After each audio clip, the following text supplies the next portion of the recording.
जो मेरा टॉपिक है वो है क्लास 9 की बायोलॉजी के हवाले से। जैसे कि हमने क्लास 9 का यूनिट नंबर 1 मुकम्मल कर लिया था और आज जो है वो हमारा चैप्टर नंबर 2 स्टार्ट हो करेंगे, जो कि है सॉल्विंग अ बायोलॉजिकल प्रॉब्लम। ठीक है, किसी भी बायोलॉजिकल मसले को हल करना। ठीक है, बायोलॉजिकल मसले किस तरीके के मसले होते हैं कि मींस ये किसी जानदार की लाइफ से कंसर्न मसले होते हैं। मींस अगर किसी जानदार की लाइफ को कोई थ्रेट्स हैं, मतलब कुछ लोग जो है किसी इलाके में मर रहे हैं, डेथ हो रही है बगैर किसी वजह उसकी पता नहीं चल रही, और जैसे या स्किन ख़राब हो रही है, किसी भी तरह के इस तरीके के जो मसले होते हैं ये एक बायोलॉजिकल प्रॉब्लम्स कहलाती हैं, जिनके बारे में हमें पता नहीं होता कि ये किसकी वजह से हो रही है। वायरस की वजह से, बैक्टीरिया की वजह से, फंगल इन्फेक्शन, कुछ भी हमें पता नहीं होता कि ये किस किस्म की जनरेशन की वजह से हो रहा है, किस किस्म के ऑर्गेनिज्म की वजह से हो रहा है। तो फिर ये हमारे लिए जो है एक बायोलॉजिकल प्रॉब्लम बन जाती है। ठीक है, इसको जो है फिर उस तरीके से कुछ मेथड्स के ज़रिए से हल किया जाता है, जिसको हम कहते हैं बायोलॉजिकल मेथड। ठीक है, तो आज हम यही देखेंगे कि हम किसी भी बायोलॉजिकल प्रॉब्लम को किस तरीके से हल करेंगे। तो सबसे पहले इस चैप्टर की जो है हम पढ़ लेते हैं कि इसके क्या मतलब इस चैप्टर में आप क्या क्या सीखेंगे, इसके एम्स एंड ऑब्जेक्टिव्स क्या हैं। ठीक है, तो in this unit you will learn biological method. ठीक है, सबसे पहले आप इस यूनिट के अंदर क्या सीखेंगे, बायोलॉजिकल मेथड के बारे में सीखेंगे। ठीक है, उसके बाद जो है आप सीखेंगे यहाँ पे साइंटिफिक प्रॉब्लम्स। ठीक है, साइंटिफिक प्रॉब्लम्स के मतलब जो भी साइंस में मसले आते हैं, किस तरीके के मसले आ सकते हैं, हाइपोथेसिस उस पर कैसे बनती है, डिडक्शन कैसे बनती है, एक्सपेरिमेंट्स कैसे होते हैं। फिर है आपका थ्योरी, लॉ एंड प्रिंसिपल्स। ठीक है, कि मतलब किस तरीके से उसको मद्देनज़र रखते हुए थ्योरी दी जाती है या लॉ दिए जाते हैं। ठीक है, फिर है आपका data organisation and data analysis. ठीक, उसके बाद है लास्ट हमारा mathematics as an integral part of scientific process. तो ये सारे टॉपिक जो है वो आज हमारे इस चैप्टर में कवर होंगे इंशाल्लाह। सबसे पहला टॉपिक है हमारा साइंस के बारे में, जो सबसे पहले लिखा हुआ है कि साइंस क्या है। साइंस की डेफिनेशन लिखी हुई है कि science is the systematic study of nature.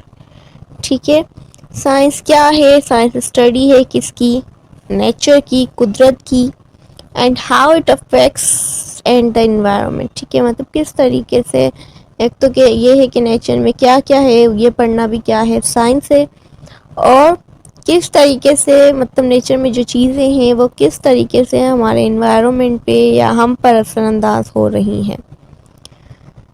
ठीक है, मज़ीद क्या लिखा हुआ है साइंस के बारे में। It is a body of knowledge that is constantly changing through the use of better and more accurate tools for investigation. ठीक है, ये एक ऐसी नॉलेज है जो दिन ब दिन जो है वो क्या हो रही है, चेंज हो रही है, बेटर हो रही है, मतलब अच्छे से जो है वो और बेस्ट की तरफ जा रही है। ठीक है, मतलब उसके लिए मज़ीद टूल्स इन्वेंट किए जाते हैं, मज़ीद जो है वो सारी ये चीज़ें इन्वेंट की जाती हैं ताकि उसको साइंस को पढ़ने में, उसकी मालूमात गेन करने में मज़ीद आसानी हो। ठीक है, at the core of biology and other sciences lies a problem solving approach called the scientific method. ठीक है, अब साइंटिफिक मेथड क्या होता है। साइंटिफिक मेथड मतलब किसी भी प्रॉब्लम को सॉल्व करना। ठीक है, मतलब प्रॉब्लम सॉल्विंग अप्रोच मीन्स किसी भी प्रॉब्लम को हल करना स्टेप्स के ज़रिए से, ये एक साइंटिफिक मेथड कहलाते हैं। Mean scientific method is a series of steps followed by scientific investigator to answer specific question about the natural world. ठीक है, साइंटिफिक मेथड क्या होता है, वो बहुत सारे स्टेप्स पर मुश्तमिल होता है। एक पूरा मतलब एक तरीका है जो है जिसके लिए बहुत सारे स्टेप अप्लाई करने होते हैं। और ये क्यों होता है, कोई भी साइंस के अंदर जब क्वेश्चन अराइज होता है, कोई भी साइंस के अंदर जब कोई प्रॉब्लम अराइज होती है, तो उसका हल निकालने के लिए क्या किया जाता है, साइंटिफिक मेथड। ठीक है, अब जैसे पहले भी जो है वो काफ़ी जितने भी रिसर्च वर्क हुए हैं वो किस वजह से हुए हैं, उनके लिए कोई ना कोई जो है वो क्या निकाला गया है, मतलब वो सारे रिसर्च वर्क किसके थ्रू हुए हैं, साइंटिफिक मेथड में। ठीक है, साइंटिफिक मेथड अगर टर्म आ जाती है तो क्योंकि साइंस एक ब्रॉड टर्म है तो इसमें जो है वो बायोलॉजी के मसले भी आ सकते हैं, फिजिक्स के भी आ सकते हैं, केमिस्ट्री के भी आ सकते हैं और अदर ब्रांचेस ऑफ साइंस के भी मसाइल आ सकते हैं।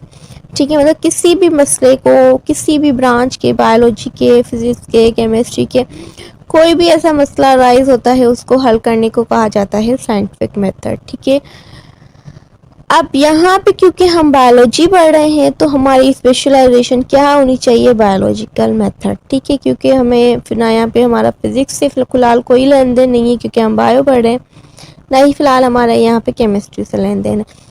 तो इस चैप्टर में जो हम डिटेल में पढ़ेंगे वो साइंटिफिक मेथड की ही एक किस्म है जिसको हम कहते हैं बायोलॉजिकल मेथड। ठीक है, जिसमें सिर्फ वो प्रॉब्लम्स सॉल्विंग अप्रोच होगी जो कि लाइफ से रिलेटेड है। ठीक है, जो मतलब जानदारों से रिलेटेड है, सिर्फ उन प्रॉब्लम को जो है वो हम सीखेंगे कि किस तरीके से बायोलॉजिकल प्रॉब्लम्स को हल किया जाता है बायोलॉजिकल मेथड के ज़रिए से।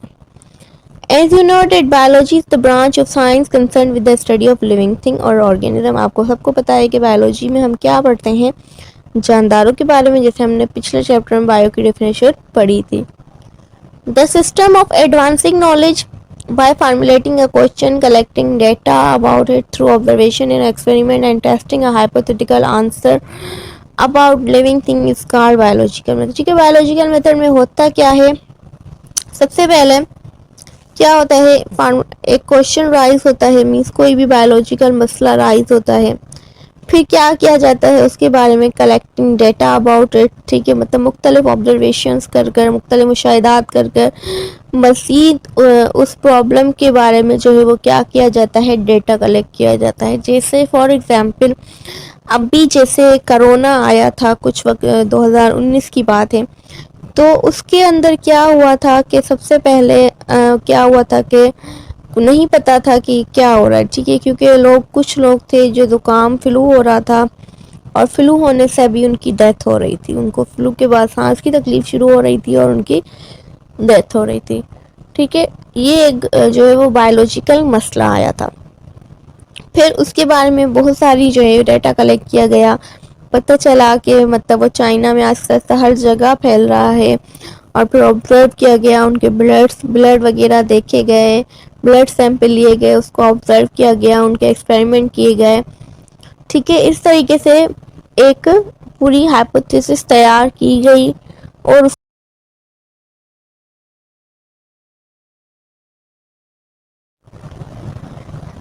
तो अब आगे चलते हैं, अब देखते हैं स्टेप बायोलॉजिकल प्रॉब्लम के हवाले से कि सबसे पहले जब भी कोई बायोलॉजिकल प्रॉब्लम राइज होती है तो सबसे पहले हम क्या करते हैं, उसकी ऑब्जर्वेशन। ठीक है, सबसे पहला स्टेप हमारा कहलाता है कि ऑब्जर्वेशन और प्रीवियस नॉलेज इकट्ठा करना, कि मतलब पहले कहाँ कहाँ पे इस तरीके की कंडीशन हो चुकी है। ठीक है, तो मेन हमारा फर्स्ट स्टेप जो कहलाता है वो कहलाता है मीन्स ऑब्जर्व करना। ठीक है, मुख्तलिफ जगहों पर मुख्तलिफ तरीक़ों से। ठीक है, उसके बाद हमारा सेकेंड स्टेप आ जाता है हाइपोथेसिस का। अब हाइपोथेसिस को एक्सप्लेन करने के लिए हमें दो किस्म की रीजनिंग देनी पड़ती है, या डिडक्टिव या इंडक्टिव। थर्ड स्टेप है हमारा रीजनिंग। चौथा स्टेप है हमारा एक्सपेरिमेंट। उसके बाद है कि एक्सपेरिमेंट के बाद जो है हमारा आ जाता है यहाँ पर data collection and data analysis. मतलब आपका जो भी आपने एक्सपेरिमेंट किया है उसके हिसाब से जितना भी डेटा आया है उसको इकट्ठा करना और रिजल्ट बनाना। ठीक है, अगर तो डेटा सपोर्ट कर रहा है हाइपोथेसिस को, मीन्स अगर हाइपोथेसिस जो पेश की थी वो सही है तो फिर थ्योरी बन जाती है, और अगर डेटा नहीं सपोर्ट कर रहा, मतलब जो आपका एक्सपेरिमेंट है उसके रिजल्ट वगैरह हाइपोथेसिस को सपोर्ट नहीं कर रहे, तो फिर दोबारा से आपको न्यू हाइपोथेसिस बनानी पड़ेगी। ठीक है, ये स्टेप्स होते हैं मैन। आइए चलते हैं इंडिविजुअली, हम हर स्टेप के बारे में पढ़ते हैं कि कैसे होते हैं ये सारे step.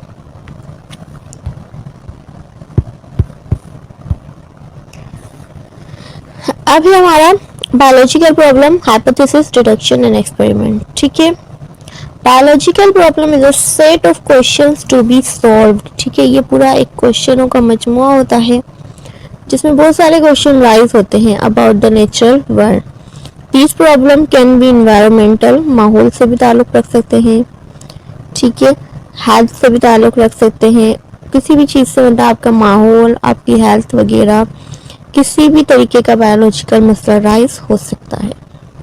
No matter what types of problems are being studied, scientists use the same problem solving method to find answers that are logically and support by evidence। ठीक है, कोई भी प्रॉब्लम राइज हो, चाहे वो माहौल की वजह से हो, इन मतलब ऑर्गेनिज्म का बुरा असर, मतलब माहौल का बुरा असर पड़ रहा हो जानदारों पर, ये माहौल से रिलेटेड हो या तो फिर आपकी हेल्थ से रिलेटेड हो, किसी भी तरीके का मसला हो, इसी जो है सॉल्व इसी अप्रोच से किया जाता है, इन्हीं स्टेप्स के ज़रिए से किया जाता है। Here we take an example of malaria. ठीक है, आपकी बुक में जो यहाँ पे एग्जांपल दी हुई है वो दी गई है मलेरिया की। ठीक है, जो कि एक बहुत बड़ी किलर डिजीज कहा जाता था, जिसको कुछ सदियों पहले, ठीक है, ये किलर डिजीज कहलाती थी। ठीक है, क्योंकि इसका कोई भी इलाज नहीं था, बुखार होता था, शिवरिंग होती थी और इंसान जो है वो कुछ वक्त बाद जो है उसकी डेथ हो जाती थी। पता नहीं चल रहा था कि ये किस वजह से हो रहा है, क्या मसला है। तो उस वक्त ये मेन एक प्रॉब्लम राइज हुई थी, जिसकी आज हम पढ़ेंगे कि उसको इन स्टेप्स के ज़रिए से कैसे हल किया गया था। ठीक है, You are familiar with the disease of malaria which is spread through a female anopheles mosquito। ठीक है, मलेरिया के बारे में आप सबको पता है कि मलेरिया किस वजह से होता है। हम कहते हैं कि मलेरिया एक मच्छर के काटने की वजह से होता है। ठीक है, लेकिन मच्छर तो आम रूटीन पे भी हमें काटते हैं, लेकिन हमें मलेरिया नहीं होता, क्यों? ठीक है, तो उसका एक खास किस्म का मच्छर होता है और वो फीमेल होता है, उसका नाम है, फीमेल होती है सॉरी, उसका नाम है फीमेल एनोफिलस मॉस्किटो। ठीक है, ये इस मच्छर के जरिए से जो है वो मलेरिया काज होता है। ठीक है, अब मच्छर की क्या है कि मच्छर की ऐसा क्या स्पेशलिटी है इस मच्छर के अंदर कि इसके काटने से हमारे अंदर जो है वो क्या हो जाता है, मतलब बुखार सा हो जाता है, मलेरिया हो जाता है। ठीक है, तो इस मच्छर के मुंह में जो है एक छोटा सा जानदार होता है जिसका नाम है प्लाज्मोडियम। ठीक है, तो जिस मच्छर के मुंह में ये प्लाज्मोडियम होगा, जैसे ही वो आपको काटेगा तो आपके ब्लड में भी वो छोटा सा जरासीम चला जाएगा प्लाज्मोडियम, और फिर वो वहां पर जाकर अपनी नस्ल बढ़ाएगा और आपको मलेरिया काज करेगा।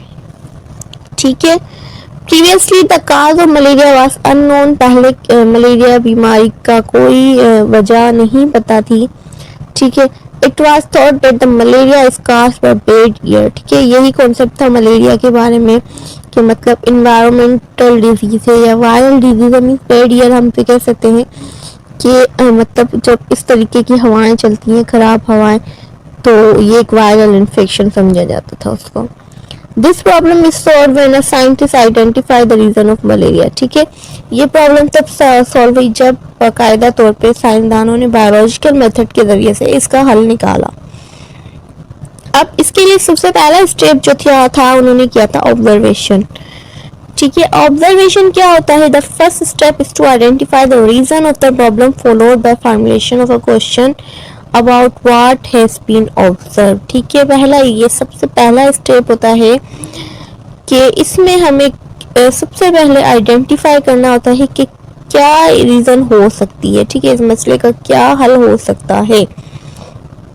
The solution of biological problem start with observation. हमेशा ऑब्जर्व मुशाहिदा करने से ही, ऑब्जर्वेशन करने से ही इसका सॉल्यूशन स्टार्ट होता है। Your observation can be on anything from plant movement to animal behaviour. ठीक है, ऑब्जर्वेशन आप किसी भी तरीके की कर सकते हो, अपनी आंखों से कर सकते हो, अपने कान से, अपनी नाक से।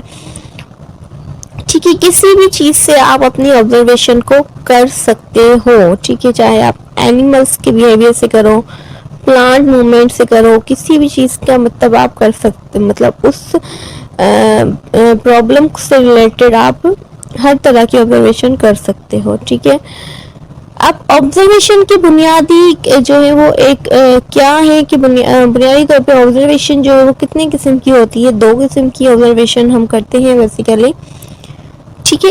एक होती है क्वालिटेटिव, ठीक है, और एक होती है क्वांटिटेटिव, ठीक है। क्वालिटेटिव ऑब्जर्वेशन कहते हैं ऐसी ऑब्जर्वेशन को जिसके लिए आप अपने ये 5 सेंस ऑर्गन जो अल्लाह ने आपको दिए हैं ये इस्तेमाल करो, ठीक है। जैसे आँख है, कान है, जबान है, सॉरी आँख है, कान है, जबान है, स्किन है और नाक है, ठीक है। इनके जरिए से आपको एक अच्छी ऑब्जर्वेशन करने को मिलती है, ठीक है। जैसे मिसाल के तौर पे आप अपनी आंखों से देख रहे हो कि क्या क्या हो रहा है, ठीक है, ये एक ऑब्जर्वेशन है।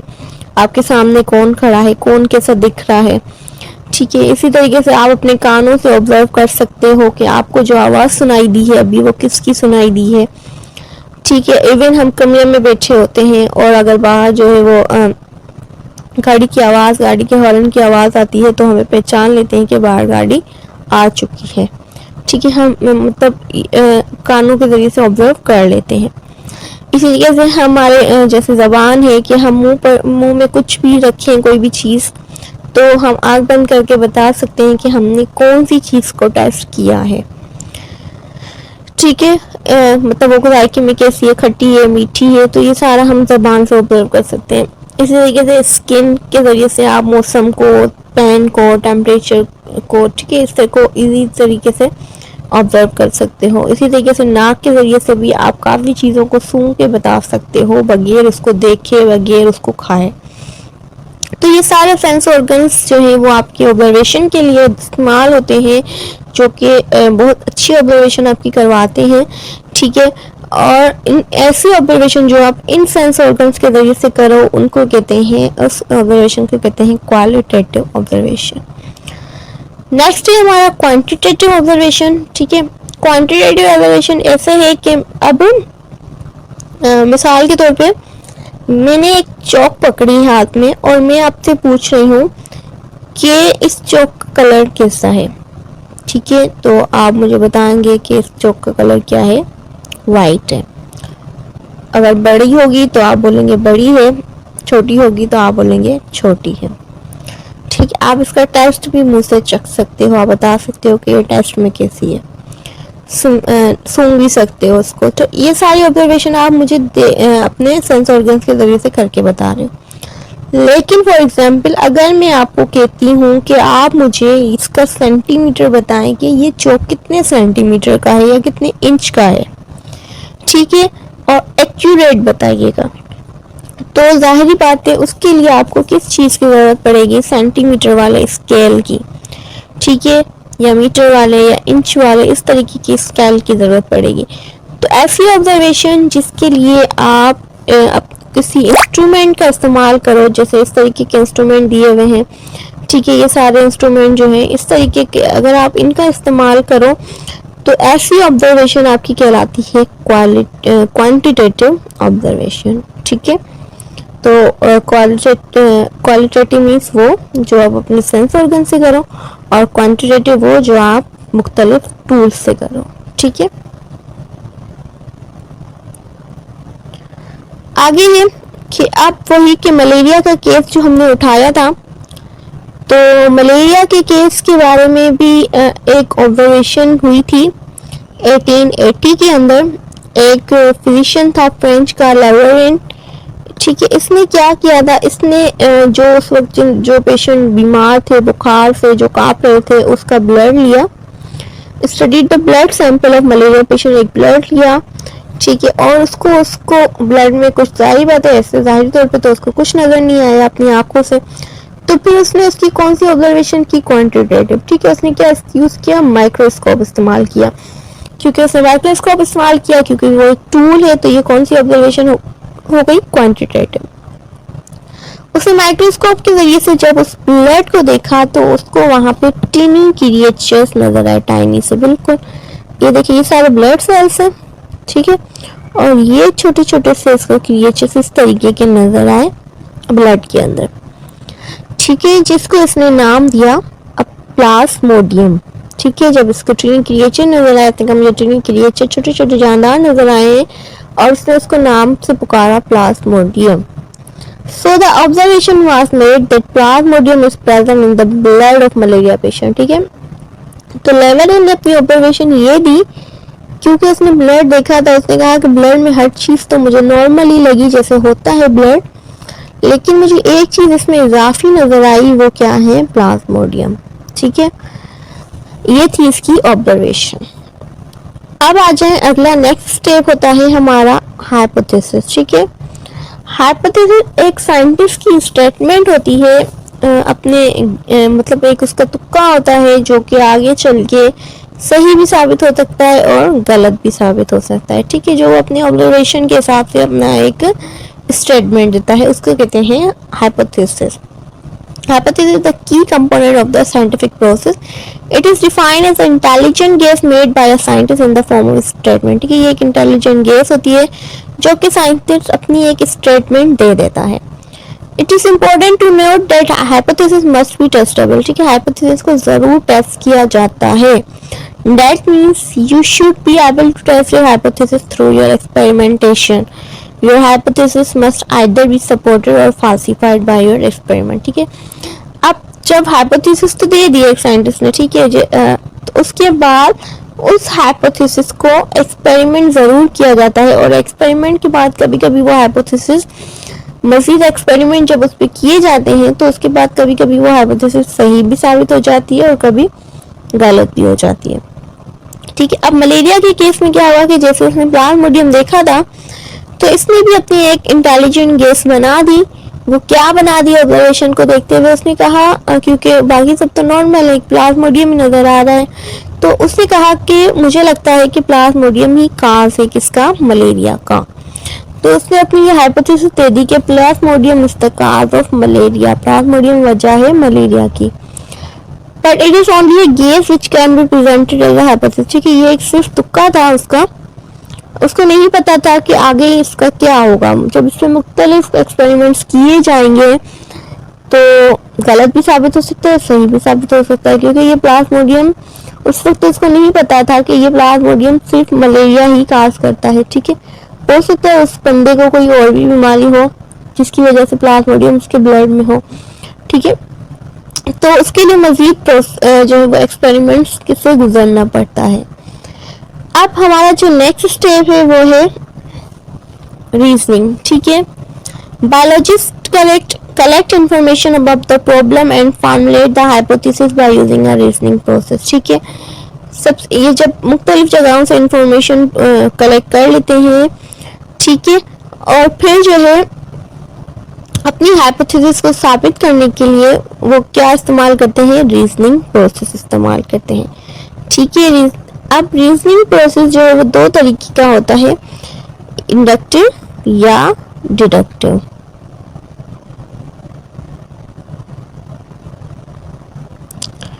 देखते हैं इंडक्टिव रीजनिंग क्या होती है। ठीक है, दलीलें बाकायदा अपनी हाइपोथेसिस को प्रूव करने के लिए कुछ दलीलें दी जाती हैं, उसको कहते हैं रीजनिंग। ठीक है, अब इंडक्टिव रीजनिंग क्या होती है कि इंडक्टिव रीजनिंग जो है वो स्पेसिफिक टू जनरल होती है।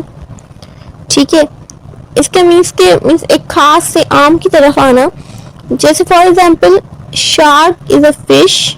ठीक है, शार्क एक फिश है, मतलब किसी जब शार्क पे रिसर्च हुई थी तो उसके बारे में कहा गया था कि शार्क एक फिश है।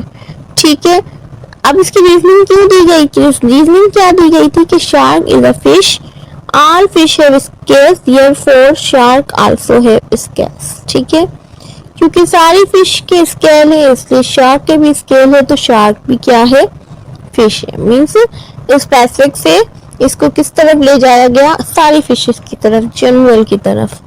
ठीक है, तो ये कहलाती है इंडक्टिव रीजनिंग। डिडक्टिव में क्या है, deductive move from general to specific. ठीक है, डिडक्टिव रीजनिंग कहाँ से, जनरल से स्पेसिफिक की तरफ आती है। ठीक है, अब इसकी हमेशा मतलब ये दो जुमलों पे बहस करती है, इफ पे और देन पे। अगर ऐसा है तो ऐसा होना चाहिए, अगर इस तरीके से है तो ऐसा होना चाहिए। ठीक है, तो इस तरीके की स्टेटमेंट को हम कहते हैं deductive reasoning. Deductive reasoning can be tested and verified bye experiment. ठीक है, अब मलेरिया के केस में भी एक डिडक्टिव रीजनिंग दी गई थी, डिडक्शन दी गई थी। वो क्या दी गई थी कि if plasmodium is the cause of malaria then the all malaria patient should have plasmodium in their blood. ठीक है, कहा गया था कि अगर प्लाज्मोडियम ही वजह है मलेरिया की, तो फिर जितने भी मलेरियल पेशेंट हैं उन सबके ब्लड में क्या होना चाहिए, प्लाज्मोडियम। तो यहाँ पे देखिए इफ और देन की स्टेटमेंट आ गई ना। ठीक है, अब इसको मजीद मतलब जो रीजनिंग बनाई जाती है उसके तहत ही क्या किया जाता है, तजुर्बा किया जाता है। मिस जैसे इसको एक रीजनिंग मिल गई कि अगर प्लाज्मोडियम ही वजह है मलेरिया की, तो सबके ब्लड में क्या होना चाहिए, मलेरिया। तो इससे अब उसको ये आइडिया मिल गया कि अब उसको क्या करना चाहिए, सबके ब्लड का एक्सपेरिमेंट करना चाहिए। ठीक है, नेक्स्ट स्टेप है हमारा experiment. Once a problem has been observe, जब एक प्रॉब्लम को ऑब्जर्व किया जाता है and a hypothesis is suggested, और ऑब्जर्वेशन भी हो गई और हाइपोथेसिस भी दे दी। The next step in the scientific method is to design an experiment based on reasoning. ठीक है, अब बात आती है कि वो एक्सपेरिमेंट करें जिससे आपकी रीजनिंग सही साबित हो जाए। ठीक है, तो एक्सपेरिमेंट क्या होता है, एक प्रैक्टिकल काम होता है जो एक साइंटिस्ट अपनी जो है लेबोरेटरी के अंदर करता है अपनी डिडक्टिव या इंडक्टिव रीजनिंग को प्रूव करने के लिए। ठीक है, अब a key assumption is that the experiment will be repeated many times by other scientists। ठीक है, एक्सपेरिमेंट जो है कोई एक साइंटिस्ट नहीं करता, एक्सपेरिमेंट काफी साइंटिस्ट करते हैं उस चीज को प्रूव करने के लिए। अब यहाँ पे साइंटिस्ट ने दो टाइप के टेस्ट लिए थे अपने एक्सपेरिमेंट करने के लिए, दो किस्म के टेस्ट किए थे। एक लिया था कंट्रोल ग्रुप, एक लिया था एक्सपेरिमेंटल ग्रुप। ठीक है, to find out the cause of malaria, blood sample of 100 malarial patient. ठीक है, and the blood sample of 100 healthy person. Control group में 100 कंट्रोल ग्रुप उन लोगों का ग्रुप था जो भी नॉर्मल थे बिल्कुल। ठीक है, जिनको कोई मलेरिया कोई बुखार नहीं था, तो 100 कंट्रोल ग्रुप के ब्लड लिए गए बिल्कुल मतलब नॉर्मल बंदों के। ठीक है, और 100 एक्सपेरिमेंटल के लिए गए। एक्सपेरिमेंटल मीन्स जिनको बुखार है, जिनको मलेरिया लग रहा था, सिम्टम्स लग रहे थे। ठीक है, तो 100 उनके सैंपल लिए गए। वह एग्जामिन अंडर माइक्रोस्कोप। ठीक है, इन 200 सैंपल्स को किसके अंदर देखा गया, माइक्रोस्कोप के अंदर।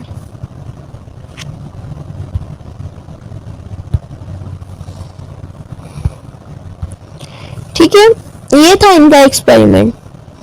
अब जब एक्सपेरिमेंट हो गया तो रिजल्ट क्या आया, the results are where you report what happen in the experiment. ठीक है, अब रिजल्ट ये है कि आपने क्या देखा एक्सपेरिमेंट में, वो आपको बयान करने को क्या कहते हैं, result. That include detailing all observation in data made during your experiment. ठीक है, इसमें क्या चीजें आ जाती हैं, वो सारी ऑब्जर्वेशंस आ जाती हैं और वो सारा डेटा आ जाता है जो आपने अपनी इकट्ठा किया है एक्सपेरिमेंट के दौरान। Result verify the hypothesis. ठीक है, रिजल्ट जो है वो बताती है कि हाइपोथेसिस सही है या गलत है। In the case of malaria it was found, अब मलेरिया के केस में क्या रिजल्ट आया था, that all the malarial patient, जो एक्सपेरिमेंटल ग्रुप था वो had Plasmodium in their blood. Result क्या आया था कि जितने भी एक्सपेरिमेंटल ग्रुप थे उन सब के अंदर प्लाज्मोडियम था। Whereas the blood sample of healthy person were free from plasmodium, जो नॉर्मल बंदे थे, हेल्दी बंदे थे, कंट्रोल ग्रुप था, उनके अंदर प्लाज्मोडियम नहीं था। ठीक है, ये थी इसकी रिजल्ट जो इन्होंने तजुर्बा किया था। मतलब इन्होंने अपने तजुर्बे को इस तरीके से बयान किया कि भाई जितने भी 100 सैंपल्स थे मलेरिया के, उसमें हमने प्लाज्मोडियम देखा है, और जितने भी नॉर्मल बंदे थे उसके अंदर हमने प्लाज्मोडियम नहीं देखा है। नेक्स्ट स्टेप हमारा आ जाता है conclusion. The final step of the scientific method is developing conclusion. ठीक है, अब आखिरी जो स्टेप होता है साइंटिफिक मेथड का बेसिकली वो होता है कि एक कंक्लूजन बनाना, एक फैसला करना। This is where all result from the experiment are analysed. ठीक है, यहाँ पे जितने भी एक्सपेरिमेंट हुए होते हैं सारी रिजल्ट को इकट्ठा किया जाता है, देखा जाता है, and the determination is reached about the hypothesis, और फिर फैसला किया जाता है हाइपोथेसिस के बारे में। If your hypothesis was supported, it's great. If not, repeat the experiment or think of other ways to improve your procedure. ठीक है, अगर तो आपका हाइपोथेसिस सही है तो आपको अप्रिशिएट किया जाता है, ठीक है, सपोर्ट किया जाता है कि आपकी हाइपोथेसिस सही साबित हो चुकी है। और अगर जो है आपके एक्सपेरिमेंट जो है वो आपके हाइपोथेसिस के फेवर में नहीं आते तो फिर कहा जाता है कि इसको जाएं और दूसरे तरीकों से प्रूफ कर लाएं। तो जो मलेरिया के केस था, तो मलेरिया के केस में हाइपोथेसिस बिल्कुल सही साबित हुई थी, तो उसका कंक्लूजन क्या बना था, यही कि plasmodium is the cause of malaria. ठीक है, तो ये थे हमारे बेसिकली साइंटिफिक स्टेप जो कि प्रूव हो गया कि यहाँ पर जो क्या है कि हमें पता चल गया कि प्लाज्मोडियम ही क्या है, वजह थी मलेरिया की। उसके बाद हम आते हैं अगले मेथड पे जो कि है theory. Theory, scientist use the word theory in a very different way than non scientist. ठीक है, अब थ्योरी क्या होती है कि मिसाल के तौर पे अगर किसी की हाइपोथेसिस सही साबित हो गई है तो उसको एक अच्छे डिस्क्रिप्शन फॉर्म में तरतीब से अच्छे तरीके से उसको बयान करना, ठीक है, अपने हाइपोथेसिस को, ये क्या कहलाती है, थ्योरी। ठीक है, थ्योरी मुश्तमिल होती है बहुत सारे एक्सपेरिमेंट पे, मतलब बहुत सारे एक्सपेरिमेंट्स के बाद थ्योरी जो है वो बनाई जाती है। अब यहाँ पे लिखा हुआ है कि scientist use the word theory in very different way than non scientist. When many people say I have a theory, जब आम लोग कहते हैं कि मेरे पास थ्योरी है, they really mean I have a guess, मतलब वो यही कहते हैं कि मैं मतलब मेरे पास कोई ना कोई तुक्का है। ठीक है, मतलब मैं इसको बयान कर सकता हूँ, लेकिन अब हो सकता है वो गलत भी बयान कर रहा हो। ठीक है, लेकिन जो साइंटिफिक थ्योरी होती है on the other hand are well tested and highly reliable scientific explanation of natural phenomena. ठीक है, लेकिन जो साइंटिफिक थ्योरी होती है वो क्या होती है, वो जो है वो बहुत ज़्यादा जो है वो क्या होती है, एप्लीकेबल होती है और बहुत ज़्यादा जो है वो एक्सपेरिमेंट से प्रूव हुई होती है। They unify many repeated observation and data collected from lot of experiment. ठीक है, ये बहुत सारे एक्सपेरिमेंट से ऑब्जर्वेशन के बाद बनती है, जैसे कि थ्योरी ऑफ एवोल्यूशन, और भी काफ़ी थ्योरीज इसमें आ जाती हैं। ठीक है, डाल्टन एटॉमिक थ्योरी और इस तरीके की। अब थ्योरी भी बाज़ औक़ात जो है वो कुछ सालों बाद गलत साबित हो सकती है। ठीक है, क्योंकि इस थ्योरी को भी बार बार टेस्ट किया जाता है, बहुत सारे साइंटिस्ट आकर उसको मुख्तलिफ अंदाज से टेस्ट करते हैं। फिर जब कभी अगर वो थ्योरी बार बार टेस्ट करने के बाद भी सही साबित हो जाए, ठीक है, तो वो फिर एक लॉ बन जाता है। ठीक है, जिसको कहते हैं law and principle. A scientific law is a uniform or constant fact of nature. It is virtually an irrefutable theory. ठीक, ऐसी थ्योरी है जो गलत नहीं साबित हो सकती, मतलब लॉ एक ऐसी थ्योरी को कहते हैं, एक ऐसी स्टेटमेंट को कहते हैं जो बहुत ज़्यादा एक्सपेरिमेंट की बुनियाद पर बनाया गया हो और वो बिल्कुल हकीकत पे मुबनी हो और उसको रिफ्यूज़ नहीं किया जा सकता। Biology is short law due to puzzling nature of life. ठीक है, अब इसमें भी आप बायो में भी आगे चल के लॉज के बारे में पढ़ेंगे, जब आप मैट्रिक क्लास में आएंगे तो आप पढ़ेंगे कि इसके कुछ लॉज हैं जो कि काफ़ी थ्योरीज के बाद, काफ़ी बायोलॉजिकल मेथड के बाद बने हैं। ठीक है, ये था हमारा ओवरऑल बायोलॉजिकल मेथड के स्टेप। ठीक है, उम्मीद करती हूँ आपको समझ आए होंगे। अगला टॉपिक है हमारा data organisation and data analysis. For data organisation you will prepare a table or graph of the data. Don't throw out data points you think are bad or don't support your predictions. Some of the most incredible discoveries in science were made because the data looked wrong. Once you have recorded the data, you may need to perform a mathematical analysis to support or refuse your hypothesis.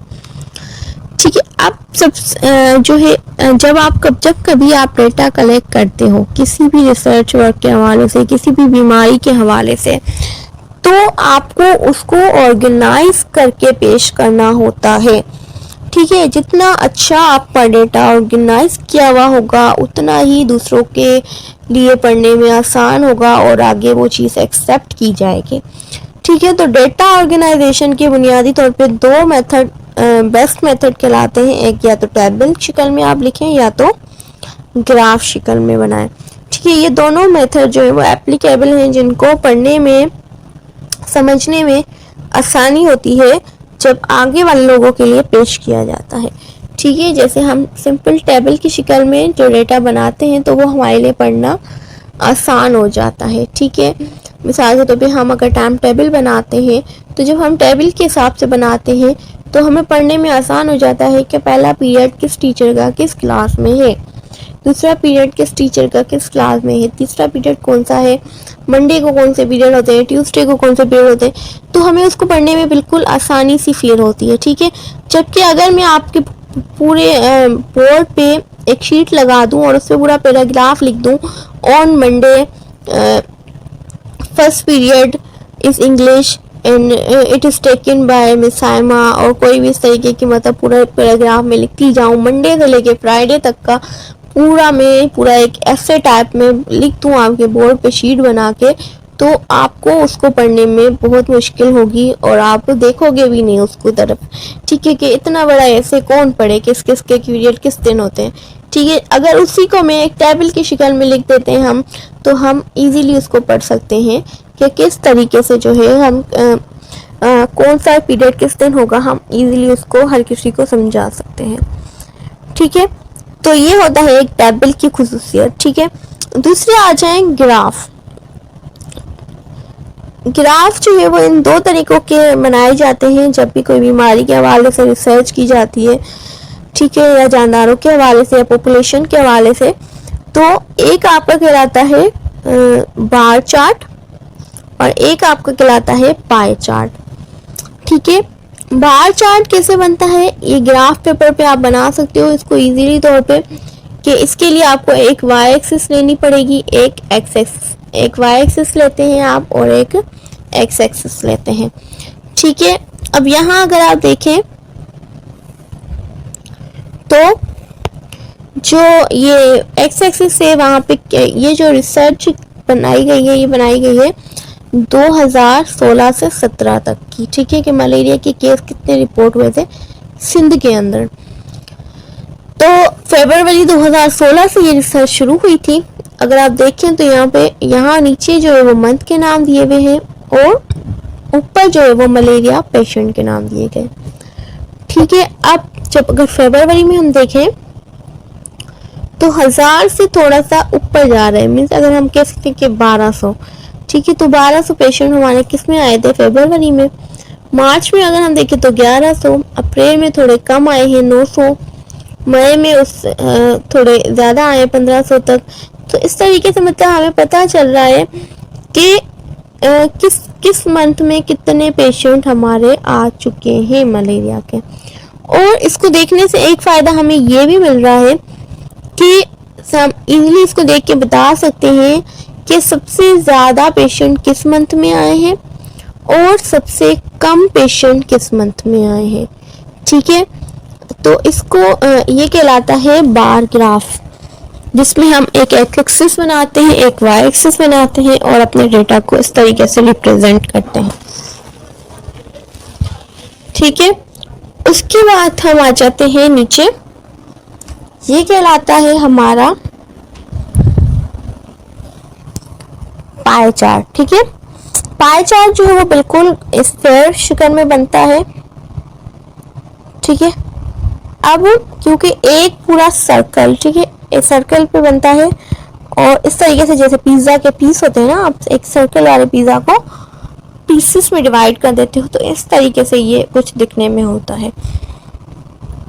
तो अब ये जैसे पूरा एक circle है, तो ये कितने उसका एंगल का मुश्तमिल होता है, ये जो है ये पूरा सर्कल जो है ये इसके अंदर कितनी एंगल होती हैं, पूरी 360।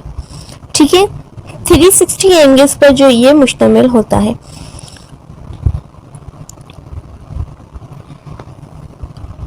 अब किस तरीके से इसके अंदर 360 एंगल होती हैं, अगर हम देखें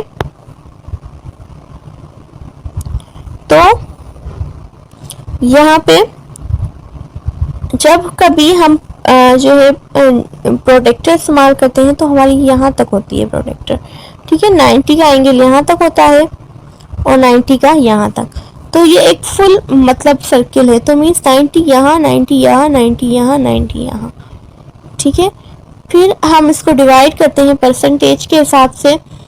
अब इसके पीसेस बनाते हैं कलरफुल कि जो जितनी ज़्यादा होगी वो उतनी पोर्शन वहाँ पे उसको घेर देते हैं, मतलब उतना उसको कलर कर देते हैं ताकि एक अच्छा सा हमारा चार्ट बन जाए, ठीक है। अब जैसे यहाँ पे बना हुआ है आपका चार्ट के यहाँ आप देख सकते हैं कि ये जो है वो बीमारियों के बारे में है कि पाकिस्तान के अंदर 2006 में कौन सी बीमारी कितनी हुई थी। तो यहाँ सबसे ज़्यादा आप देखें जिस कलर ने घेरा हुआ है वो ब्राउन कलर है जो 51% पे मुश्तमिल है। और 51% कौन सी बीमारी हुई थी उस वक्त, वो हुई थी रेस्पिरेटरी, सांस की बीमारी, ठीक है। बाकी 3% अदर बीमारियां हुई थी और 7% स्कैबीज, 8% डायसेंट्री, 15% डायरिया और 16% मलेरिया। ये सारी बीमारियों का रिकॉर्ड है। तो इसको कहते हैं पाए चार्ट, ठीक है। मीन्स एक सर्कल बनाएं और उसको परसेंटेज के हिसाब से डिवाइड कर दें और उसको एक कलर की शक्ल में रिप्रेजेंट करें कि आपकी कितनी परसेंटेज कहाँ पर मौजूद है, ठीक है। तो ये दो तरीके होते हैं अपने डेटा को रिप्रेजेंट करने के।